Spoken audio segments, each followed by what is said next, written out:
come in here last night, like about 9:30 to like print everything and do stuff. It's- My husband's like, it is not that serious. We're not doing Yeah. What's that? Oh, yeah. So this looks mostly filled out. Is there anything else I'm supposed to do? it. No, just sign it. Just sign it. Okay. Yeah. Do that right now. Yeah. Yeah, then Jeff will sign it and then I will send it to you. Academy. And if they need anything from you, they shouldn't. We're fine. Then I will send you an email. Next time we want to. Right. Kind of center, we center under my.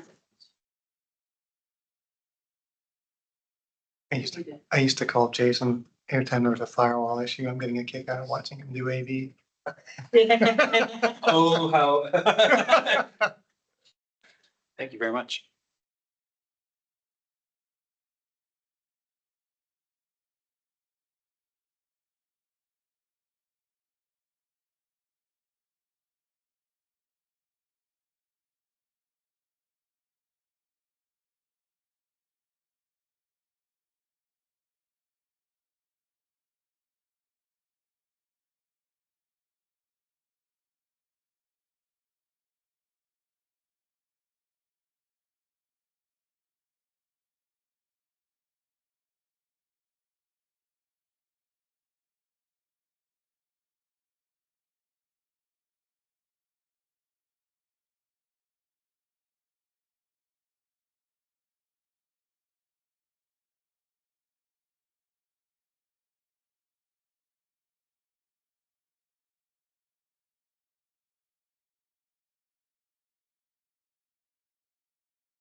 Sarah, can you hear me? You can sit anywhere. Yes, can you hear me? It's a good hour. Yes. And you can hear me okay, just speaking normal? The state would rather. we- Yeah, I can hear you just fine. Good. Yes. All right, I think we're good. I know.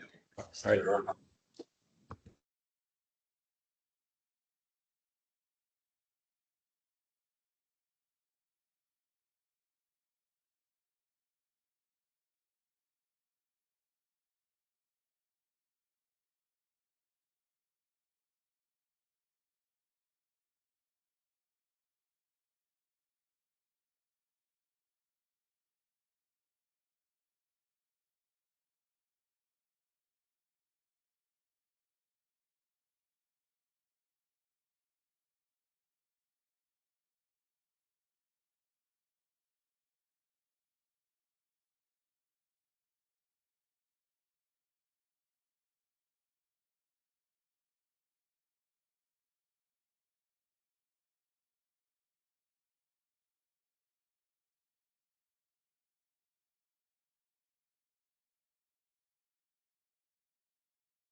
Got this at the merch. Got the merch tape. That's awesome. Yeah. They didn't have any black turtlenecks. No. We'll be starting the ITEC meeting soon.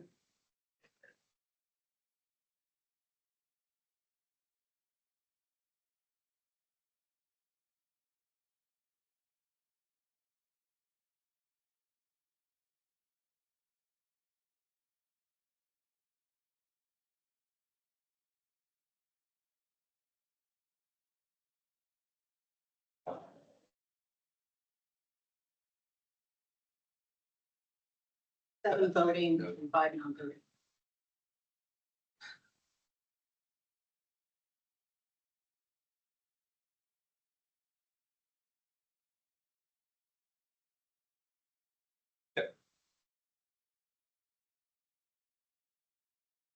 All right, well, go ahead and call the meeting to order. So this is the first ITEC meeting after the revision from House Substitute for Senate Bill 291. So in its new format, so we call the meeting to order and start with roll call.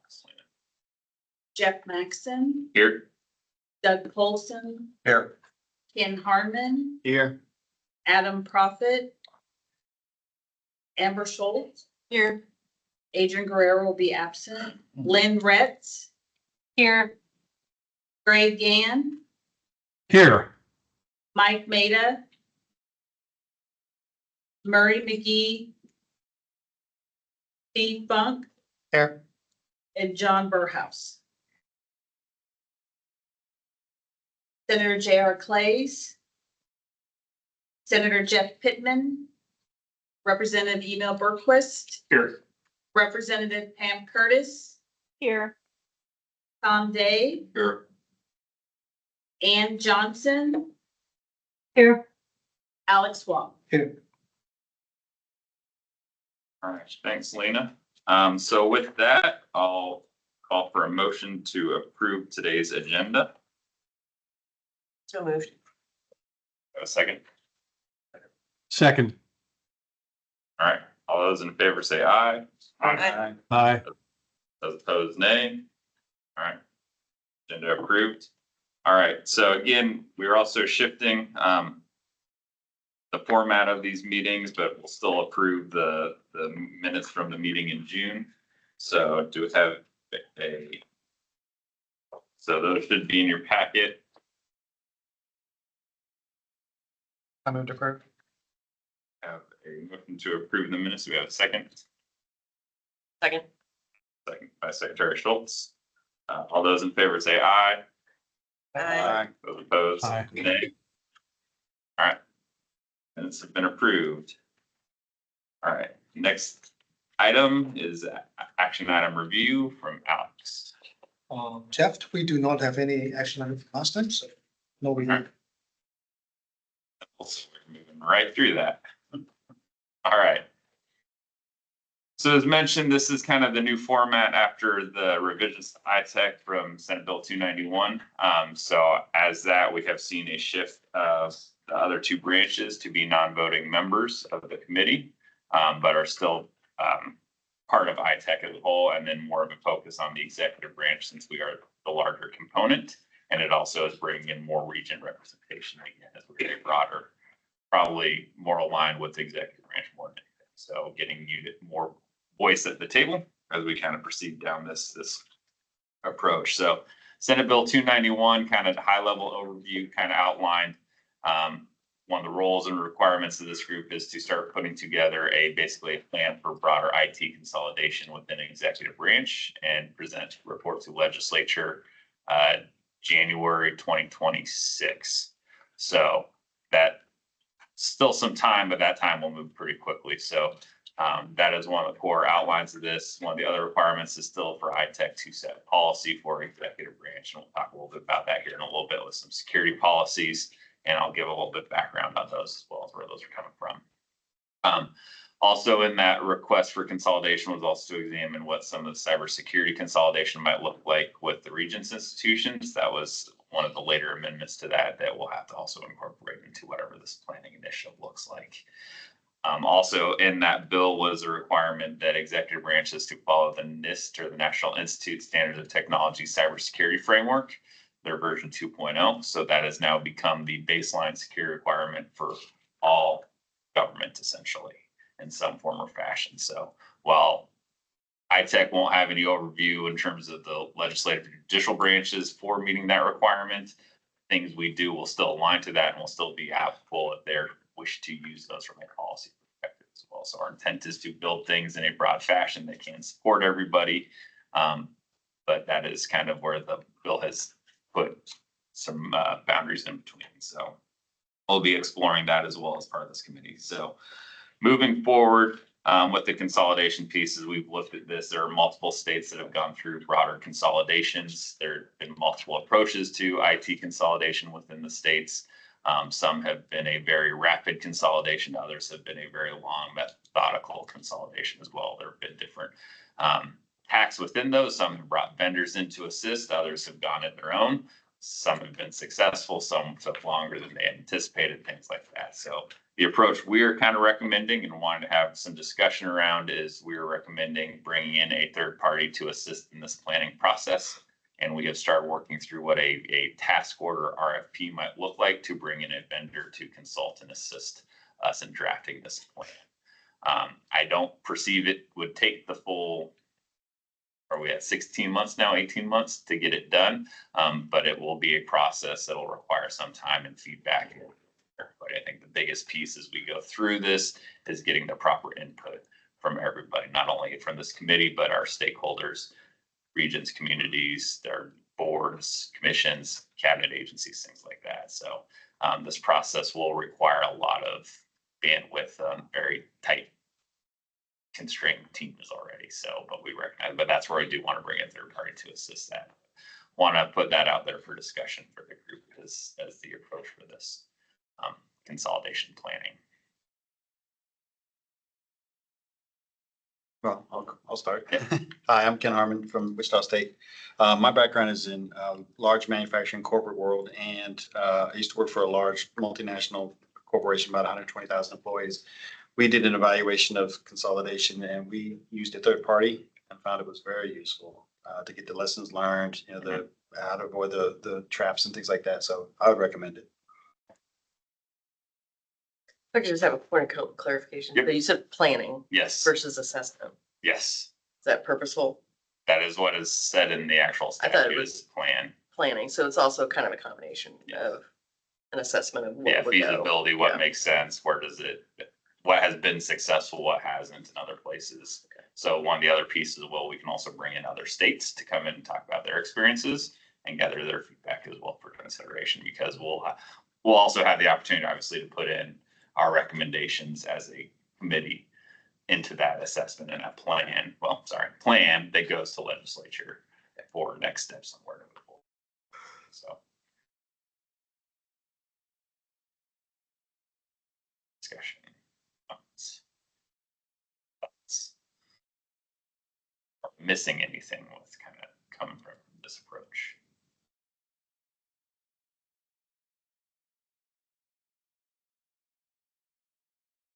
So probably what we can do for action items, Alex, is we will continue working on that kind of statement of work. And we'll get that ready to share with this group. We'll probably have to identify ways to go into executive session to share that with this group before we go out to a bid or things like that. So it's not necessarily people get an advantage in the procurement process. So we will work with council on identifying how we can go into executive session for that specific discussion. So.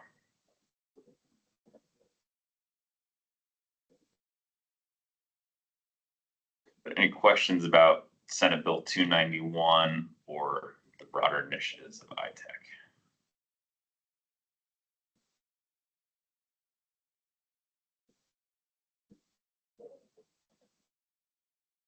So many questions.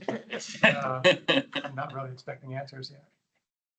Well, we'll try and get them out so we can try and get answers to them. We were discussing at lunch, do the universities, are they required to go to a .gov domain. So this will be kind of one of the discussions I'll get here with the policies and procedures discussion here shortly in a second. So, Same, so there's Other yeah, stuff. it's the history. So no, that would be, there needs to be an exception. We're kind of going to a lot of these policies were started before the change in the statute and where the governance was in. So that's why they're in the state now. But we want to get them out there for conversation now, because one thing we've also recognized is the current security policy is outdated. And so it needs to be updated and it's missing a lot of things. So this is the first. So that's where some of these came in before 291. So.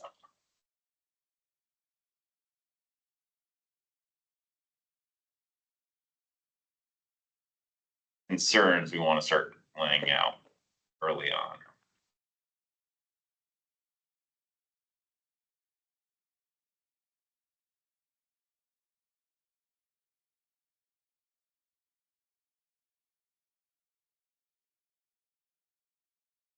Might be early days.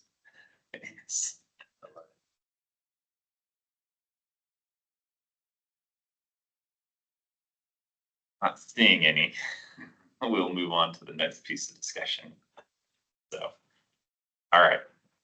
So with this, I'll have John step in if he's available. I know he's remote right now, but I'll kind of start trying to make things a little bit easier. So as we know, most organizations typically try and refresh security policies about every 3 years. Our current policies are about 5 years old, which is actually better than our last iteration where we were about 7. So getting better. But a lot of it is outdated and needs modification. So one of the things we had started doing from the executive branch side with the last piece of legislature that gave the CISO more authority to set policy for executive branch, we started drafting a lot of policies that we had not gotten implemented.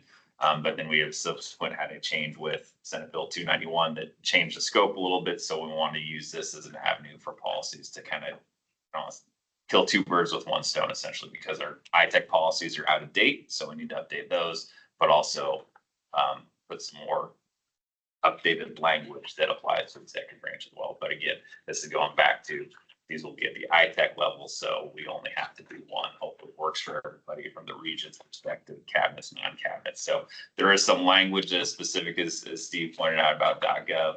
And that was before the change. And it was focused specifically at the agencies. And we had actually been starting as an initiative from the governor to try and start changing everything to .gov.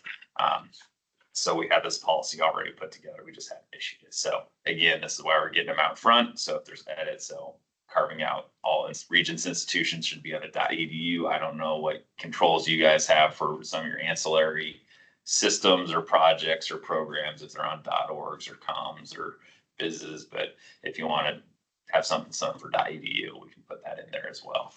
So we want everything to be easily recognized as an official website and things like that. But with that, I'll hand it over to John and see if he wants to carry the policies from here.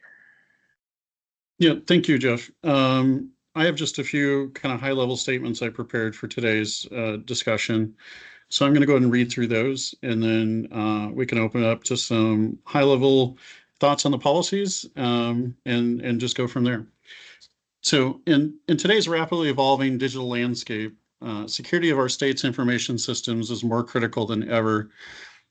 We're committed to ensuring that we have robust, comprehensive policies in place that not only protect our data, but ultimately align with our broader strategic objectives that Jeff have been talking about and strengthening our alignment to the NIST cybersecurity framework. The policies we're introducing today, spanning access control, remote access security, critical vulnerability patching, domain name management, telework security, and the IT enterprise security, are designed to fortify our defenses against increasingly sophisticated threats that we face while providing that standard baseline from a policy perspective. These policies are not just going to be procedural documents, they're going to represent our proactive stance on cybersecurity.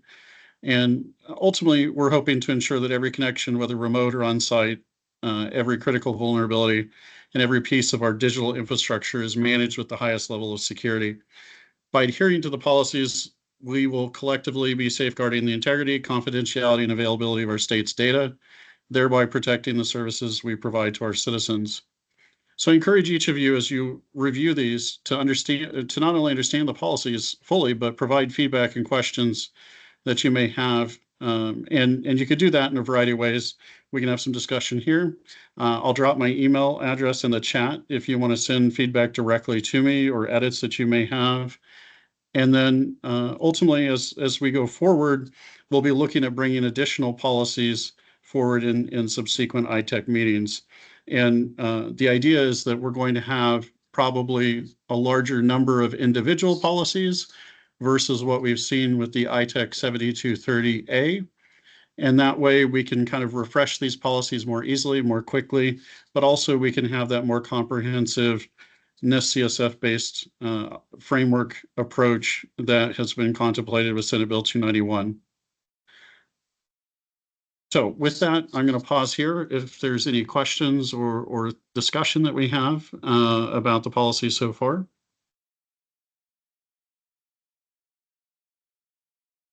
John, this is Ken Harmon. We have a number of individual questions. Some might be pretty small in nature. Is this the forum to do that, or should we just send you an email with the individual questions? Yeah, I mean, if they're high level, we could probably cover them here. If they're more nuanced or detailed, I think for the moment, it'd be best if we just send those via email to me and I can capture those all together. I'm sure I'll reach out and, we'll work through some of it and then I can have that prepared for our next discussion in ITEC as well. I guess most of ours anyway are probably the latter. So we'll send you an email. Yeah, the ideal, again, this is Jeff Maxson, the ideal kind of cadence is we present, have, since we're now moving to a monthly cadence, have the next month be for, further discussion. Everybody's had a month to digest them, get edits, things like that. And then if we can address them there, take action. If not, we can move that to the third month, but to kind of get into a regular cadence. I know policies are everybody's favorite. But again, some of these, for example, critical vulnerability patching policies come out for all the 0 days on firewall systems that we have to patch within 24 hours of a patch being available, or we will see bad actors in our critical infrastructure. So some of these are coming from necessity and making sure we're all keeping our stuff up to date, things like that. So some of them, like I mentioned, these were in the works prior to the change in ITEC. So we're just kind of changing the direction. So again, as you look at them, you still see the OITS logo on them. We'll change all that stuff to make it reflect ITEC. But this is, again, where some of these were born out of and then just changing so we're not duplicating efforts where I have to come here and then turn around and go to the cabinet and governor's office saying, hey, here's another policy while we're working two at one time. So try to make things a little bit better, but we're hoping to kind of get in a cadence and just keep this as a regular cadence for us. Because that's one thing, most of our policies through ITEC are lagging significantly in refresh cycles.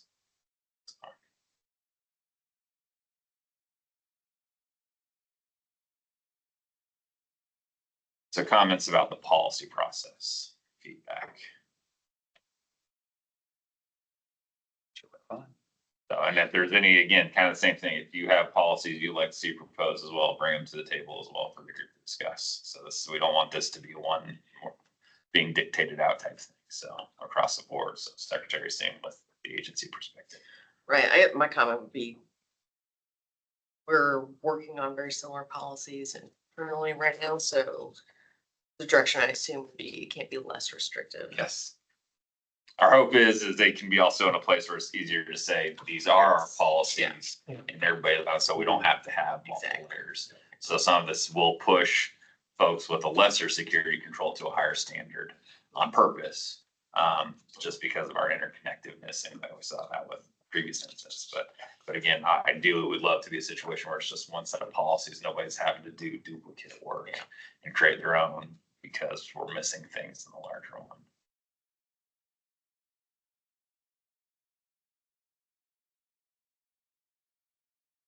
When would you like comments back by? Ideally, you can bring them with you to the next ITEC meeting, or if you go through them sooner, you can provide them back to John or Alex. He'll collect them as well, so we can get them into the queue for review. So Jeff, to whatever extent we could, if we could have the comments back prior to the meeting, that way we can just have as many of them together as we can for the next meeting.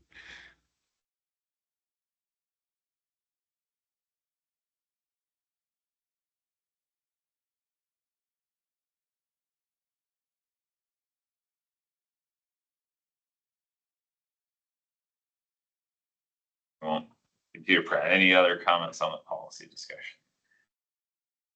Is this gonna be too much? I mean, what is the right number? Everyone thinks of number of policies at a time. I know this is a lot here already. It seemed like a manageable number. So 5 to 6. Yeah. And our goal is to try and keep them simple and straightforward and not 100-page policy. Not to be procedures. Yes, not to be procedures, just policies. Policies, and we may have standards documents, but procedures are up to the individual organization. But again, to your comment about .edu domain stuff, like we recognize that'll need to be edited into this to clarify those, so. Also, one of the directions we'd also like to consider about policies for this group as well, and Greg, I know you're on, Mike Beta, did you join us at all? You did not, okay. So I'd also love to kind of position these and have conversation with the local governments that this is something they can also adhere to as well.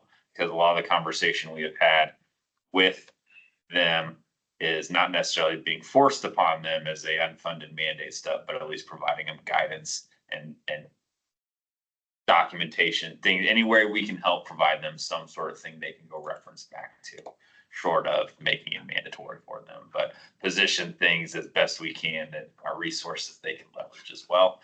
Again, this also goes back to a lot of the data sharing we have with local governments, things like they do kind of have to adhere to our standards. So we just need to make sure we're publishing them, clearly communicating them with local governments as well. So Greg, I don't know if you have any additional feedback on kind of that approach or aspect.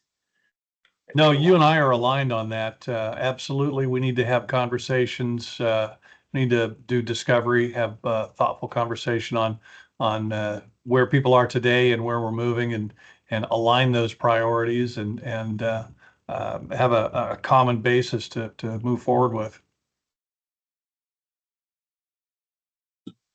So Greg, I'm curious, would policies like this be helpful from your perspective? Like, as you guys are trying to determine policies or work on policies, having this as kind of a baseline or some way to reference? Yes, absolutely. We, much like the state looks to the federal government, we look to the state, and if we align and our policies in a perfect world mirror, then it's easier for compliance. We're all on the same page. We're all saying the same thing, and it's a much easier task to comply with. Awesome. I appreciate that. I know one of the things that we've heard from some others as we were getting some initial high-level feedback about the policies is that not every agency has individuals that are really skilled at policy writing, specifically in cyber. And this may be a way that can very much help them kind of accelerate their ability to move forward from that capability maturity perspective about the extent to which they can use these for their own agency work.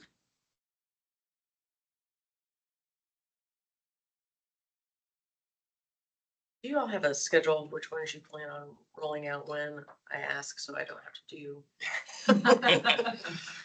Do your own. That would be a question for John on which ones they're working through at the time. So I don't know what cadence he has, but I know they've made a lot of progress on policies. So again, defer that one to John if you have any kind of estimate on that. So Alex, if you could give me an action item for this to come back to this group, we can start to outline like where we're at, which is the next set that we're looking at trying to bring forward. We can start to show kind of that sequence that we're contemplating. So I'm happy to bring that back. I just don't have that in front of me right now. I know we have another 4 or 5, I think, that are getting close to being ready after we get through discussion on these. I got it, John. Okay, thank you. Mhm. And I will add too, I know if those that are non-voting member, we welcome your feedback as well, obviously, in this process as well, so.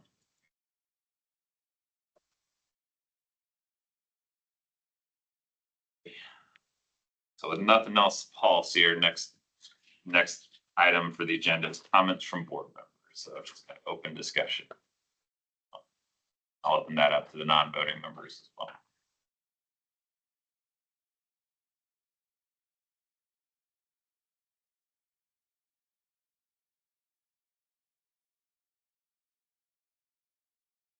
I'm excited to see what working minds do to set policy in after 3 years, after this much history of our country. Yes. Pretty exciting. It'll be exciting, I'm sure. Great. Can't necessarily say I get excited for policy, but seeing the change, yes. I'm not doing it. Yeah, no, we're excited to see the change and what this will hopefully bring and hopefully keep us so we're not in the news for various things because we're taking care of what we need to take care of. I think the regents and I speak for Ken and the other schools that we really appreciate being at the table because we have our own independent networks that are vulnerable too. Yep. I mean, K-State can be an example, poke at them. But the side effects of a cyber incident can greatly impact our business. Yep. And just keeping them alive and moving forward. This policy, it's gonna be really tough to keep policy at the same pace as cyber. Yep. But we're gonna have to try. Yep. We're gonna have to keep moving, keep adjusting, keep moving forward with it. Or else we'll get behind and we'll be the next one in the newspaper. Or you will. I agree. No. No, we don't want to be there, but yeah, and I think that's kind of the intent to why John said we're trying to break these out. So if we see a change, we could easily just change one policy instead of cracking everything open and saying, okay, let's try and go through. So our goal is to try and keep this a little bit flexible, dynamic, and make it a good foundation for everybody.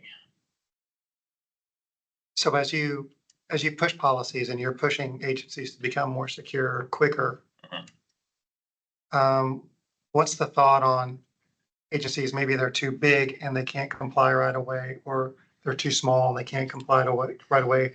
Grace period or exceptions or something like that? The exception process, a lot of that'll be the preferred way, but a lot of things we're trying to find ways to address things as a whole as an enterprise and not just each one doing it all their own, because that runs into, again, to your point, little agency can't do it, big agency too busy or has too much on their plate can't do it, things like that. So how can we address this in a uniform approach and fashion? So, but again, the exception process, document it, make sure people are aware of the risks by not complying. And that does become risk decision of leadership. It ultimately go back to the risk-based decision making and where to invest resources, what level of risk they're willing to assume. And then if it becomes like challenges to where we take it to legislature and say, hey, this is a risk that we need budget for, or we need people for, things like that. So and it goes through as long as we're documenting our exceptions or risks that we can track and use those as the information that we provide to the people that can make the decisions or fund initiatives, things like that. But we have to do our part and make sure we're setting the structure for the folks.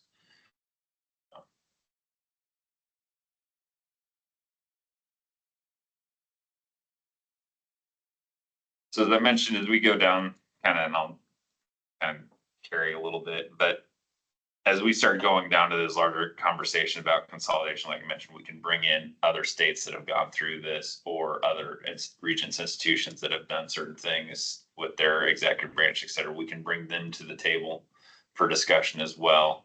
We can coordinate, or we can have certain members coordinate. But again, I do want to be mindful of people's time and just not populate every meeting with a bunch of people talking. I want them to be productive as much as possible. So with that, kind of a question for input and feedback is, how often do we want people coming into our meetings to present to us? Is that every month, every other month? They can get kind of tedious. I recognize that, and I just want to make sure It's in it more than every other month. Would be max for me.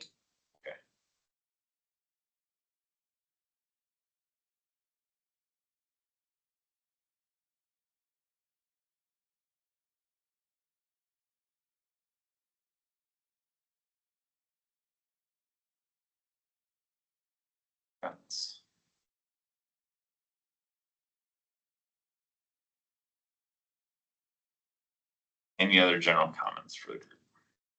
I'm looking forward to the digital summit next week. Be good. Yes, we're holding the digital summit next week on Thursday. A lot of great topics, everything from workforce to resilience. AI will be a big thing, and I think it should be a good summit. You won't have to hear me talk.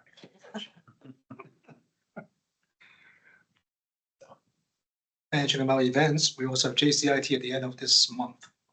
So very hectic this next couple of weeks. Yes.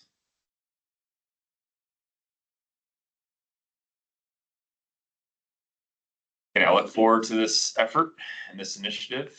I think it'll be interesting to see what information we can gather over the next 18 months and present to legislature. I think events of the past definitely dictate collaboration is key to success, and it's just how we approach that and how we work together. So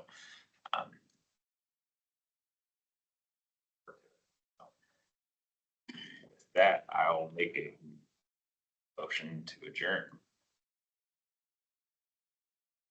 So moved. Good job. All those in favor say aye. Aye. All those opposed? All right. Appreciate everyone's time. Thank you. Thanks, You too. everyone.